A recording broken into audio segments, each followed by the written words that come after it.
Under arm ஸ்வெட்னால ரொம்ப சங்கடப்படுறீங்களா? அப்ப இந்த வீடியோ உங்களுக்கு தான். அண்டர் ஆர்ம் ஸ்வெட் இது வெயில் காலத்துல மட்டும் இல்லைங்க, நிறைய பேருக்கு சாதாரண காலகட்டத்துல கூட வந்துரும். இதனால பக்கத்துல நெருங்க கூட முடியாதவங்களும் இருக்காங்க, ரொம்ப அசௌகரியமா ஃபீல் பண்றவங்களும் இருக்கதான் செய்யறாங்க. அதை தவிர்த்துக்க ஒரு சில டிப்ஸ் சொல்றேன், நோட் பண்ணிக்கோங்க.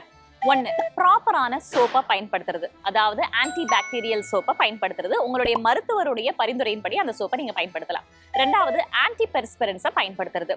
இதையும் மருத்துவருடைய பரிந்துரையில டியோட்ரண்ட் இல்லாம இந்த மாதிரி நீங்க பயன்படுத்துறதும் ரொம்பவே நல்லது. மூணாவது, பருத்தி, லினன், மூங்கில் மாதிரியான இயற்கை சார்ந்த பொருட்களான ஆடைகளை நீங்க அணியலாம்.